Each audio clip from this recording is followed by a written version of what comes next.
জুমার দিন মাগরিবের আগে এই দোয়াটি 3 বার পড়বেন আর নিজের চোখে ফলাফল দেখবেন ইনশাআল্লাহ। জুমার দিন মাগরিবের আগে, মাগরিব সালাতের আগে 3 বার এই দোয়াটি পড়বেন। কারণ জুমার দিনের সর্বশ্রেষ্ঠ দোয়া কবুলের মুহূর্তই হচ্ছে মাগরিব সালাতের আগে। এজন্য কেউ যদি আমার কাছে এসে বলেন, হুজুর কোন সময় দোয়া করলে কবুল, আমি বলবো জুমার দিন আসরের সালাতের পরে মাগরিবের সালাতের আগ মুহূর্তে দোয়া করেন, ডিরেক্ট আরশে আজিমে যে নক করবে। যেন কোনো কথা নয়। এই যে জুমার দিন আসছেন, এত সুন্দর একটা দিন, সপ্তাহের শ্রেষ্ঠ দিন, সাইয়্যিদুল আইয়াম, leader of the all days in the week, সপ্তাহের 7টা দিনের সাইয়্যিদ নেতা হচ্ছে আজকের এই জুমার দিন। ফিহি খুলিকা আদম ওয়া উদখিলাল জান্নাতা ওয়া উখরিজা মিনহা। এই জুমার দিনে আল্লাহ তাআলা সাইয়েদনা আদম আলাইহিস সালামকে সৃষ্টি করেছেন। এই জুমার দিনে আল্লাহ তাআলা সাইয়েদনা আদম আলাইহিস সালামকে জান্নাতে প্রবেশ করিয়েছেন।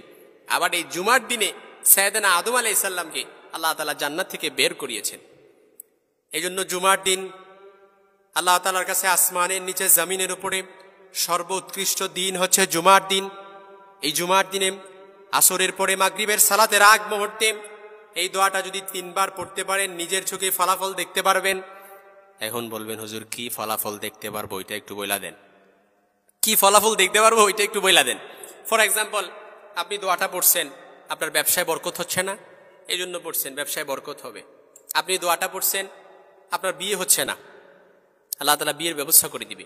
আপনি দোয়া পড়ছেন নিয়ত করে যে আপনার ভালো পাত্রীর ব্যবস্থা হচ্ছে না, পাত্রীর ব্যবস্থা হয়ে যাবে।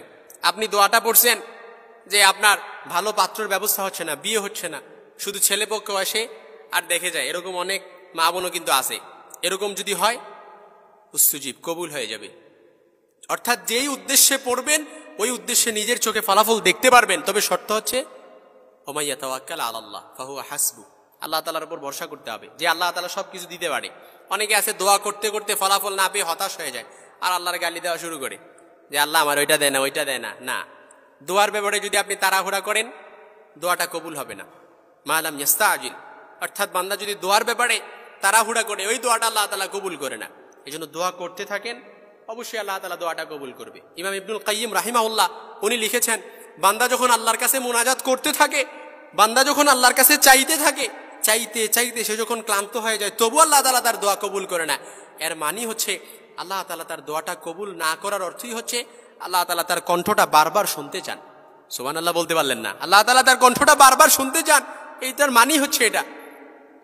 এই জন্য দোয়া কবুল না হলে বুঝবেন আল্লাহ আপনাকে পছন্দ করে বিদায় আপনার দোয়াটা হয়তো দেরি করে কবুল করতেছে, বাট দোয়া কবুল করবে। কারণ আল্লাহ তাআলার কাছে নাই বলে কোনো কিছু নাই, এমন কোনো দোয়া নাই আল্লাহ তাআলা কবুল করে না। হয়তো মাধ্যমটা ভিন্ন, একটু দেরি করে দিবে, তাড়াতাড়ি দিবে, কিংবা সাথে সাথে দিয়ে দিবে।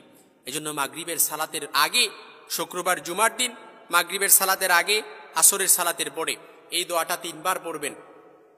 রাদিতু বিল্লাহি রাব্বা ওয়া বিল ইসলামি দীনা ওয়া বি মুহাম্মাদিন সাল্লাল্লাহু আলাইহি ওয়াসাল্লাম নাবিয়্যা ওয়া রাসূলা। এই দোয়াটাও 3 বার পড়তে পারেন। তবে আরেকটা আরো উত্তম একটা দোয়া, যেটা সবাই পারি আমরা, এখানে এরকম কেউ নাই যে শিখতে হবে নতুন করে, সেটা হচ্ছে ইস্তেগফার। আস্তাগফিরুল্লাহ আল্লাযী লা ইলাহা ইল্লা হুয়াল হাইয়ুল কাইয়্যুম ওয়া আতুবু ইলাইহি লা হাওলা ওয়ালা কুওয়াতা ইল্লা বিল্লাহিল আলিয়্যিল আযীম। এই দোয়াটা 3 বার পড়বেন। যে ব্যক্তি এই দোয়াটা পড়বে, আল্লাহ তাআলা তাকে এমন ভাবে এমন কিছু দিয়ে দিবে, সে সন্তুষ্ট হয়ে যাবে। ওয়া ইয়ামদিদুকুম বিআমওয়ালি ওয়া বানিনা ওয়া ইয়াজআল লাকুম জান্নাতি ওয়া ইয়াজআল লাকুম আনহারা।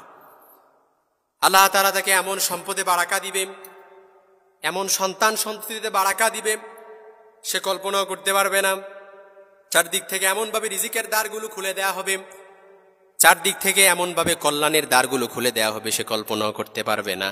ওয়ারযুকুহু লা ইয়াহতাসিব, এমনভাবে রিজিকের ব্যবস্থা করে দিবে আপনারা কল্পনাও করতে পারবেন না, কল্পনাও করা যাবে না। এই জন্য জুমার দিন মাগরিবের সালাতের আগে, আসরের সালাতের পরে, এটা হচ্ছে দোয়া কবুলের মুহূর্ত।